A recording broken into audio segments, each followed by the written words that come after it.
Check, check. Okay. Starting soon.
Hi friends, I'm gonna get started soon. I'm just gonna grab some water and wait for more people to get in here so that we can start together. But let me know if you can hear me okay or if you need my mic to go up.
Cool. I'll get started really soon. Just 1 second.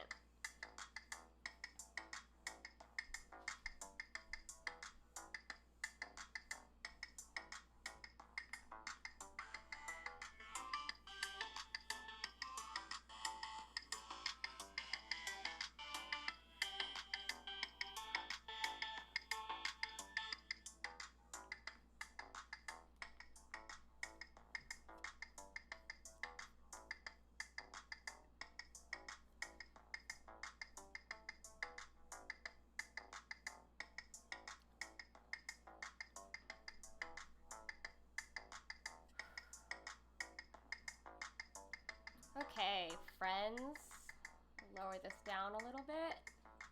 Hello, welcome to my Twitch channel. I'm Jen De La Vega, and I have to apologize. I'm not going to look at the chat as much today because I wrote a lot of a script so that I sort of have control over what I'm saying. Everything I'm going to talk about today is pretty heavy and, complicated, so I just wanted to rely on the notes that I've taken, and so if I miss your question, please do repeat it at the end. So welcome to my Twitch channel. I'm Jen De La Vega. Usually at this time, I'm hosting Attack the Pantry, which is a deep dive into ingredients and recipes to help my viewers cook during quarantine. And on Sundays at 12 p.m. Eastern, I host Zine Dreams, a relaxing read-along and dissection of independent and commercial print media. I'll be back next Wednesday to talk about food, and you can follow me on social to find out more about that, and that's my handle down here. But today I decided to change it up and share knowledge that I gleaned from years of college-level student government and local politics when I lived in Davis, California. If you have vocabulary questions, please ask in the chat, and I'll try to glance when I'm not looking at these notes. And if you have bigger questions, save them for the end, or I'll ask you to bring them up again if I missed it. So let's keep it respectful today, and this environment is meant for learning and listening. And if you see somebody in the chat spamming off topic or trolling, please do help me by reporting them. So does that sound good? Oh, Matt, you called into work today? Really? Well, thank you for joining me. I appreciate all of you for taking the time out of your day. I spent a significant amount of time last night putting this together, and I hope that it's not too elementary and that it helps you articulate the issues to your friends and family, and that you are better prepared to make change in the world. It's really important right now for all of us to exercise patience and be flexible to the new things that we're going to be learning together today. All right. Thank you, Jack. It's nice to meet you. For those of you that are joining from the music community, I will not really be speaking about that particular part of my life today, but thank you for showing up, and hopefully this information will help you, have difficult conversations this week. So thank you for showing up. Hello to you, Ava. Nice to see you. Okay, let me get into the backstory here. How did I get into local politics? When you hear politics, you think of elected office or parks and recreation, but government is made up of so many other parts that aren't as public facing. I was an English major, so words and writing are my forte. I didn't quite know it at the time, but the legislative body of the US government was a perfect fit for me. In college, somebody very close to me came out of the closet, and when you're a person of color, there are a lot of cultural, religious, and frankly, monetary reasons to keep that quiet. And in 2003, I knew nothing about it. Google wasn't helpful yet, and I didn't know where to start.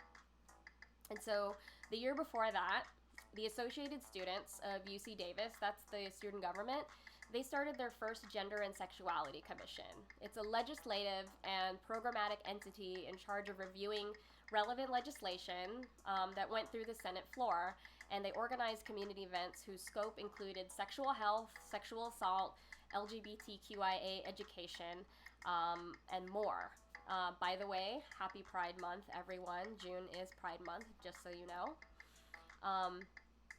My parents didn't really want me to get a job because they wanted me to focus on school, but this drive they instilled in me to overachieve and be well-rounded stuck around from high school, and so I went against their wishes and applied to over 30 jobs on campus, from the library to the bike repair barn to the campus bus service, despite not having a driver's license. I can't believe they even interviewed me. But I got 2 part-time jobs from this effort, and first at the Experimental College Library, a community hub for classes not offered on the official Davis roster, like Taekwondo and astrophotography. I was in charge of cataloging the alternative periodicals that included zines, independent press, and more esoteric subjects. I believed that you shouldn't let school get in the way of your real education. So it was says a lot about, a lot of the projects that I do now, all about independent media and cataloging things. But anyway, the other job was a seat on this Gender and Sexuality Commission. So what is that? Every Tuesday we met for 2 hours to review legislation and plan programs for the year with our meager $2,000 budget. I won't get into the scuffles that we encountered over this minor expenditure with the Davis College Republicans, but it was through this job that I met a woman named Angelina Malfitano. She was a student leader who was just as busy smart and talented as me, and I immediately resented her. Can you tell that I was like pretty competitive? But because she was so magnetic and so effective at communicating with our peers, I couldn't help but love her and learn from her. During our senior year, she stepped down as the chair of the commission and accepted a role with the chancellor's office. That left the seat open for me, who had just come off of an unsuccessful Senate campaign. I won't explain that, but I can talk about that another time if you're curious. But as the commission chair, you get to sit on Senate anyway and advise. It was during this time that I learned how to work with local journalists, coordinate across commissions, student groups, community organizations, as well as draft and pass legislation. I can talk about all the changes we made on campus during my time there, but that's for another stream. Angelina is a person who remained a mentor to me and someone I could look to when I didn't know what to say in a delicate situation. She introduced me to the Women's Resource Center, the campus LGBTQRC, or the LGBT Resource Center, and PFLAG, which is the Parents, Families, and Friends of Lesbians and Gays. During graduation week,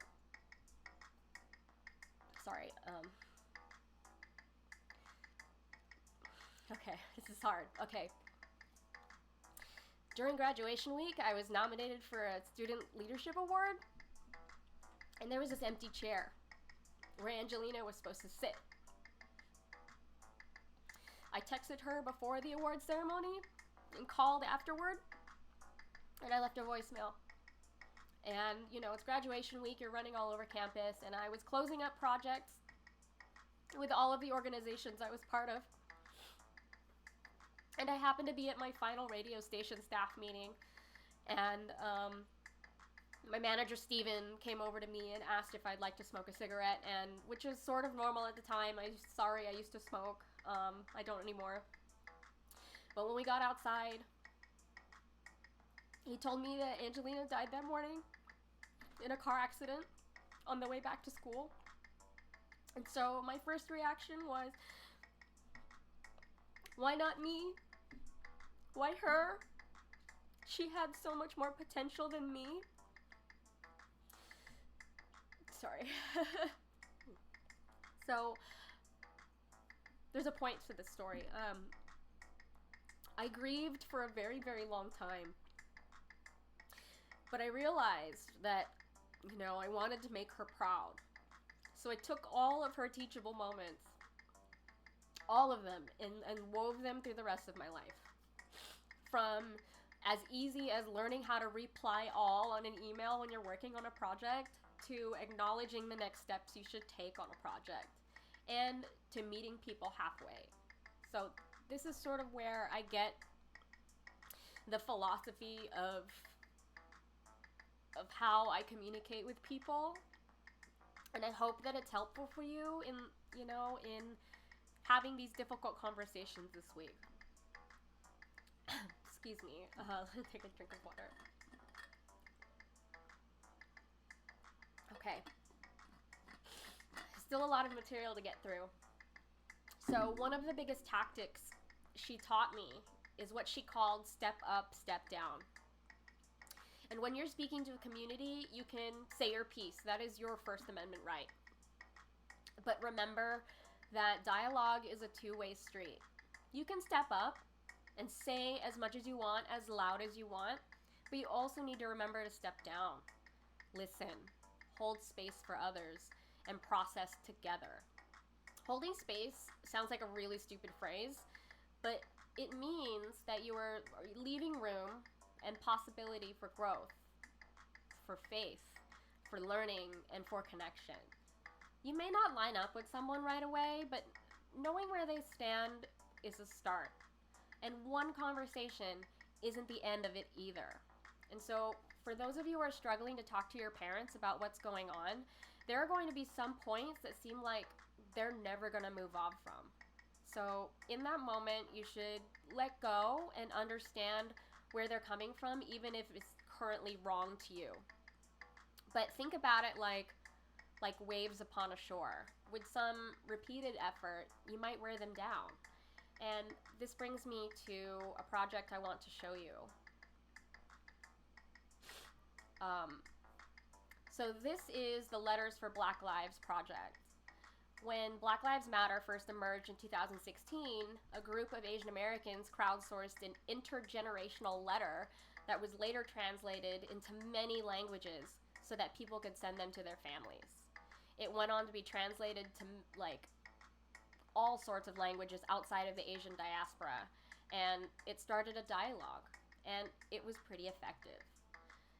As of today, the 2020 edition has been completed, so you can check out their hub on Medium at lettersforblacklives.com, and you can volunteer to translate for your language if it's not there.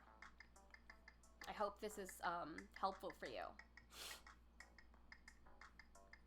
So what can you do right now? There are a list of things. Let's see. If you or the company you work for uses Hootsuite or Buffer to schedule social posts, I would recommend a pause right now and reevaluate the content for sensitivity to what's happening. Something you wrote 6 months ago may not land well in this current moment, so you better protect yourselves and make sure that you're not gonna step in a big pile of it this week. And if your organization hasn't issued a statement yet, ask why that is. You might get pushback about how irrelevant it is, but really inquire and collect supporting documentation on how your industry was made better by Black voices. If you, your parents, partner, or close friends work at larger companies, have them ask HR about nonprofit donation matching.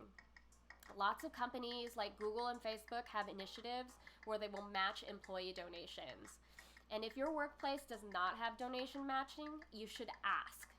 Yesterday, the Meat Hook, a very small local shop here in Brooklyn, announced that they are reevaluating their HR practices and hiring practices and starting a very small donation match program for their employees. It doesn't have to be much. It doesn't have to be a set number. But if you make this effort, it is a step in the right direction. And for those of us who are active on social media, continue to share resources and explainers. Just because yesterday was a blackout, it doesn't mean that there isn't work to do. There's tons of reading, tons of talks, tons of documentaries and podcasts to increase your knowledge. But going along with that, you need to be wary and careful of what's called armchair activism. Lots of celebrities are being called out right now for sharing empty-feeling Black Lives Matter social media posts. To combat this, a good practice is to accompany your posts with some sort of personal action, call to action, or list of next steps on how you are going to, personally take this on. And there was this really amazing tweet that I saw yesterday about it. Resistance is not a one-lane highway. Maybe your lane is protesting. Maybe your lane is organizing. Maybe your lane is counseling. Maybe your lane is art activism. And maybe your lane is surviving the day. Do not feel guilty for not occupying every lane. We need all of them. And it's so true. It speaks to, everyone's different set of resources and everybody's different set of capacity and your different set of skills. So don't feel like you need to carry the weight of the world on your back. Help in any ways that you can, and it's okay to take breaks. I'm going to leave this one up here for a while. Okay? So another lesson that Angelina taught me is that there is always something to do to create progress. None of these rights movements happened overnight. Just how, I tackle large projects, I break them down into smaller digestible pieces so I don't feel overwhelmed and act like a slug who procrastinates and never gets anything done. For specifically right now, this is not prescriptive or a checklist or required, We all have, like I said earlier, different means and resources, so it might be prioritized differently for you. Any action is deemed enough as long as you aren't doing nothing. You know, it puts the active in activism. So the first big thing you can do is donate money to bail funds, mutual aid funds, legal aid funds, and nonprofits that will forward the cause. Do your research. At this point, the Minnesota Bail Fund said that they have enough for now and to redirect your money elsewhere. And so this website called Act Blue has a way to distribute single donations between 30 plus bail funds. And so let me see, I think I have a screen here for you. Oh, maybe I don't. I thought I did. Well, I will share that link later. But if you look for it online, it's Act Blue. And make sure that it shows the logos and the descriptions for all of the bail funds. It has like a very comprehensive list, and it has like distribution boxes on the right side.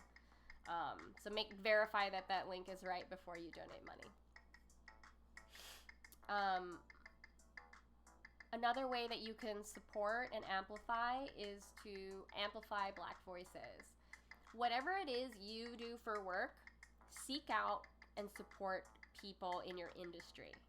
For me specifically, that is Black chefs, food creators, recipe testers, and developers. This morning, I asked a company that I freelance for, I asked them how they are addressing Black Lives Matter internally. I recommended a website called Equity at the Table, which is a database of POC food professionals, POC, people of color. I also made a public call on Twitter for recipe testers to share their portfolios with me. And now I have a list of people who they can hire when I can't take an assignment. I just wanted to shout out all the wonderful voices that I already work with or want to collaborate with in the future, like Nicole Taylor, Portia Wilson, Aaron Hutchinson, Clay Williams, Lanny Halliday, Clancy Miller, Osaya Indolin, Tunde Way, Elle Simone, Cassandra Laughlin, and Maria Mercedes Grub. For me, that also means to support Black-owned restaurants in the long run so that they can survive this moment and recover, even post-COVID, you know? Like, don't forget that all of this stuff is compounded. Like, we're going through a cultural moment and then also a pandemic. So this is for the long haul. And so if you're looking in your industry and you feel like there are no Black subject experts in your field, you are A, not looking hard enough, B, you should create educational resources, or C, consider mentoring so you have a pool of people to hire, consult, and support. When you're hiring and collaborating with these new voices, be aware of tokenism. Oop, you hired one Black person for your entirely white team. They stick out like a sore thumb. You know, the one. You can't get mad at us. We have one Black person. It doesn't work like that. Take a look at if this effort is genuine and not just a symbolic hire to fill a requirement or to give the appearance of diversity. Companies do this to avoid accusations of racism and, you know, we can't be racist. We have one Black person. It's not enough. It's a continued effort. It's a cultivation of talent. And so if your company is not doing these things, ask why. And you know what? You may be met with resistance. And that's okay because you've just exposed a blind spot at your place of work. And from there, you can reposition and, you know, gather resources, gather more support, create a petition, and really advocate for the things you care about in your workplace. An important note about this week is I know you want to you want to ask your Black friends how you can help.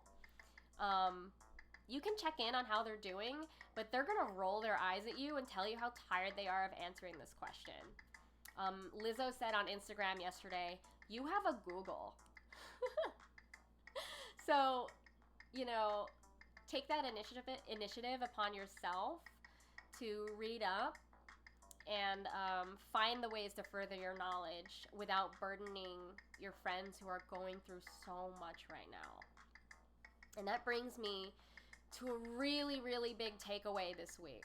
Really, really big distinction. What's the difference between not being a racist and being anti-racist? So you can go through most of your life not doing or saying racist things. Great. But this comes off, in the current moment, it comes off as silence, inactivity, and compliance. Complacency with what the current status quo is. So what is being anti-racist?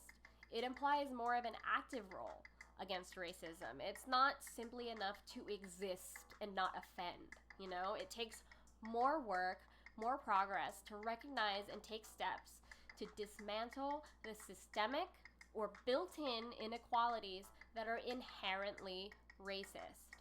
So if someone calls you a racist, let that soak in for a second and acknowledge and then straight up ask what hurt you've caused. You're going to learn something. And even me, I have biases that I picked up from being raised middle class Roman Catholic in California. It's a sticky web, and white people aren't the only ones who have homework to do. My fellow people of color can still have class bias and prejudice. Like, complaining about or fearing looting is another example. Yes, stealing is wrong, property damage is inconvenient, but in the grander scheme of things, in this larger conversation of what's happening, being mad about stolen sneakers in comparison to George Perry Floyd's wrongful death due to excessive police force is very different. We also have to understand that capitalism is wholly tied to race, and it's extremely tough to untangle, and that is why we call it doing the work. That is a phrase you're going to hear a lot this week.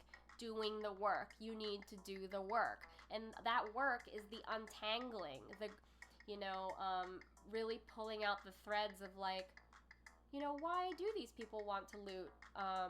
These are the sorts of communities that didn't have much to begin with. Why is that? Because this neighborhood was gentrified by XYZ, so there's this trail that you need to start to follow and track, where have these inequalities been this whole time? And that's what we refer to when we say dismantle systemic racism. There are inequalities built in the infrastructure of how this country was made. So that is a big thing. So doing the work, that is what being an ally is. And it's a continued effort to use your privilege and sometimes your body to protect and advocate for the struggle of others. It's using your benefits and power to redistribute to those who lack it.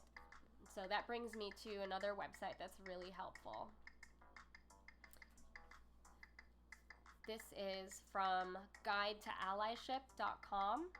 To be an ally is to take on the struggle as your own, to stand up even when you feel scared, to transfer the benefits of your privilege to those who lack it, and acknowledge that while you too feel the pain, the conversation is not about you.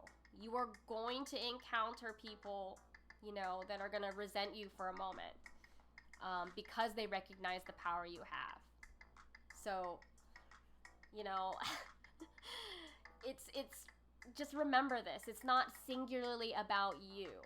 It's really hard not to take it personally when you throw so much effort into understanding oppression. You've read all these books, you're watching the documentaries, you're doing the social posts, and you are going to feel the pain. You are gonna feel so bad.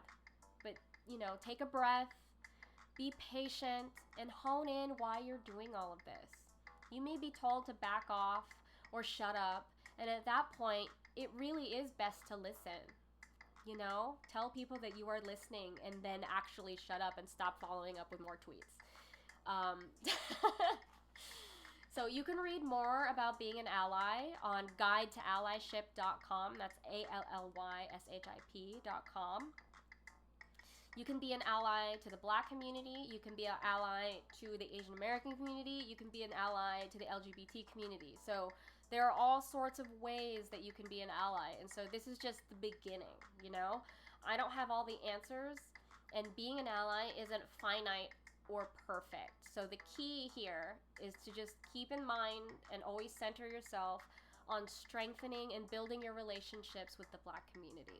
You know, if that is the goal you keep in mind this whole time, that can be your North Star and will really like help you focus and clear out, you know, all the errata.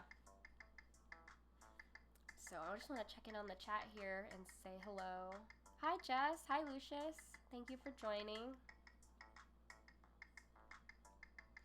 Okay, so much to say, friends.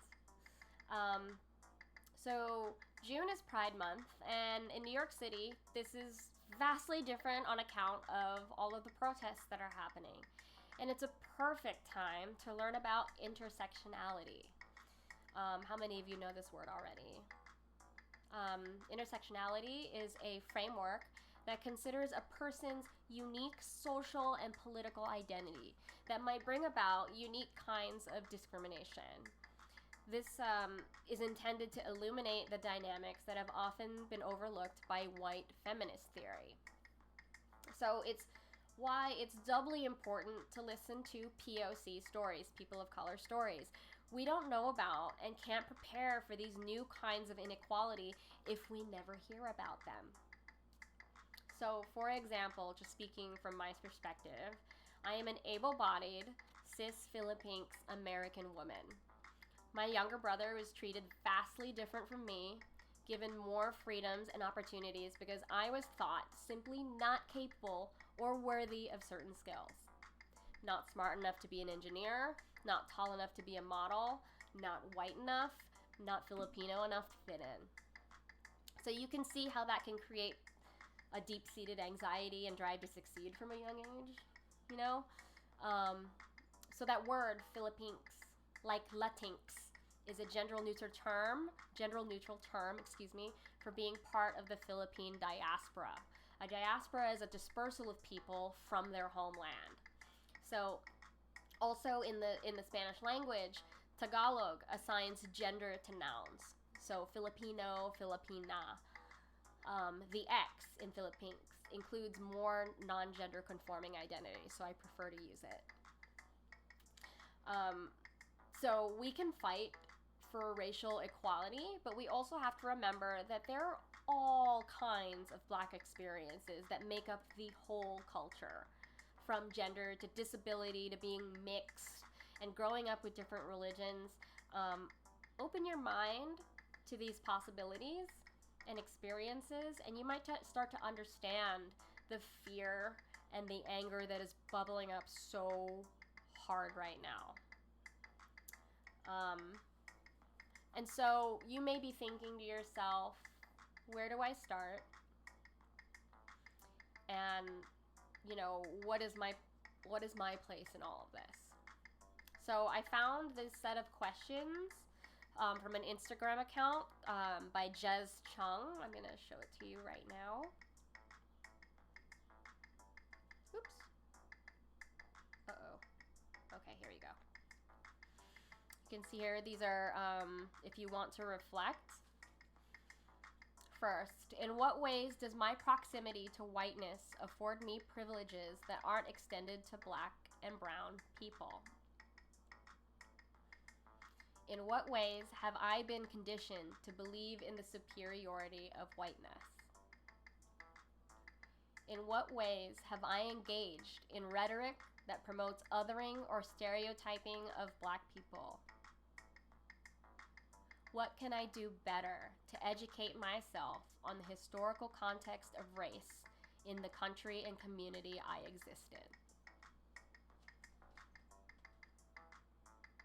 You know, these are questions that you can ask yourself and, you know, create an action list from it and learn how to, you know, learn where your blind spots are and prioritize from there.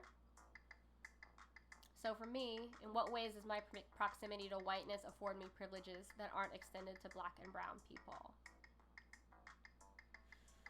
This is a very specific Asian American experience. You may have heard this term before, but the model minority. In this country, Asians are looked at as, the best in school, the best doctors, and it comes from this stereotype, having good grades, and fitting into this stereotype, being overachievers, protected us from, from bias and racism that other people were experiencing. Like Asians being good at math, like that's a stereotype that,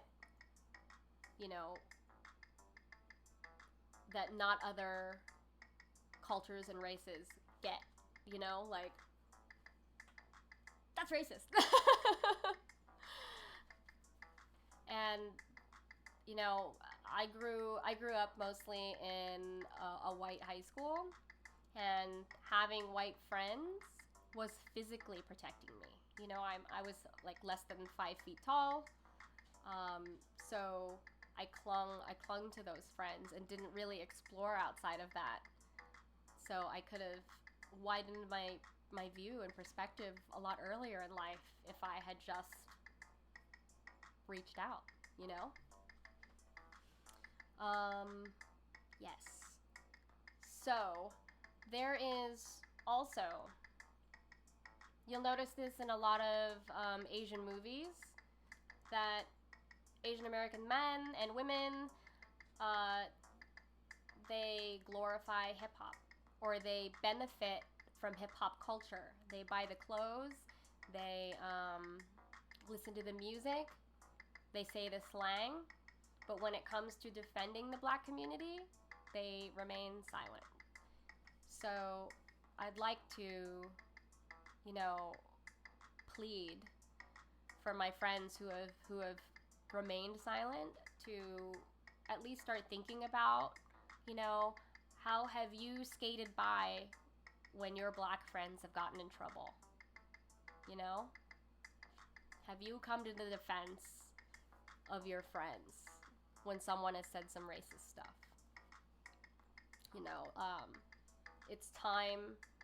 It's time to call out your friends. It's really, really hard to have these difficult conversations with people who normally agree with you on everything, or have your back, or, are in your family, or are super close to you, or help pay your bills.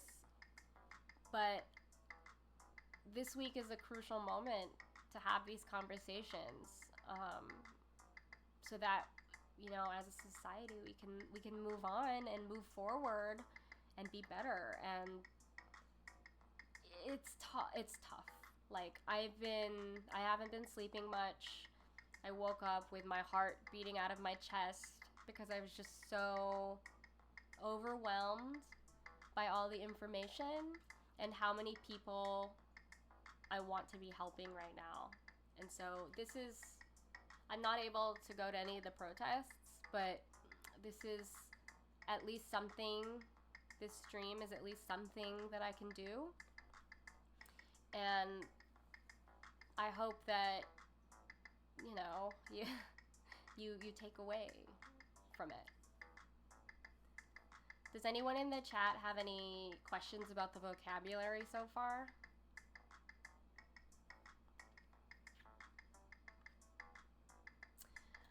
So I hope that, we all keep working toward a better understanding this week. It's not just one day, check, I did my activism for the year. Just remember that being an ally and being an activist is a continued effort. We have to think about the long term and how we can restructure the ways that we operate in this world. Remember to take care of yourself. That's part of the important work too. Like, today I actually didn't know how many days it's been since I showered. So before this stream I showered, and that made my head feel a little bit better. So don't forget to drink water. Try to sleep well. try to put your phone down a couple hours before you want to go to sleep so that you can wind down. Remember to eat, take breaks, take walks, stay safe. Remember that we're still in quarantine and lockdown. Does anybody have any questions right now? I actually got to the end of this already. It's okay if you have questions. You won't sound ignorant. There are no bad questions. Well, if you don't have questions, I hope that, if you find more resources and more links, like, please feel free to share them with me on Twitter and Instagram. Like, I would be happy to reshare those things. I'm trying to keep sharing every morning, to keep that momentum.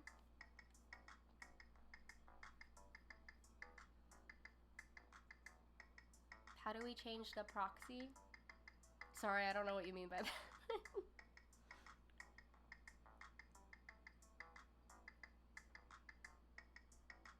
Can you tell me what you mean? Oh. What ways does my proximity to whiteness afford me privileges that aren't extended to black and brown people? I think there are several ways to tackle this question. It's not so much about the proximity you have to white people, but it's about extending those privileges, I think it's about, confronting the hierarchy and the power structure in those relationships that you have. It might be a boss, it might be a neighbor, it might be a leadership group you might be part of. But, like, for example, earlier when I asked the company I'm freelancing for, what efforts are you making to improve or increase the presence of black voices here, I am taking it upon myself to gather a list of those people. But, it's like simply inquiring, how can we extend those privileges to other people? And, why is it that you have a close proximity and not other people? Why are you in the inner circle and not other people? And so that is one way to challenge the relationships that you have around you. Yeah, good question. Question about the question. Yes. I'll happily take more questions, friends. But I also want to tell you about a Tagalog phrase that I discovered this week. You might see me like sharing it every day with like an illustration. It's isang bagsak. Isang bagsak. I'm gonna type it here in the chat. Isang bagsak. This is a Tagalog phrase that literally means if one is defeated. But what it's used for is it illustrates if one falls, we all fall. So thinking about the vulnerable communities right now, when you see this word isang bagsak, think about it like none of us are free until all of us are free. It's a mantra. It's a good mantra. All right. Does anyone else have any questions for now? It's okay if you can't think of anything. My DMs are open on Twitter. My DMs are open on Instagram. We can keep talking about this stuff for the rest of eternity. My black friends may be tired, but, I'm not as tired, so I'm happy to dig deep into these issues and reshare resources and keep learning with you, because the language will change, dynamics will change, and we just have to remember to be nimble and be patient and just keep our hearts open for learning and for growing the community.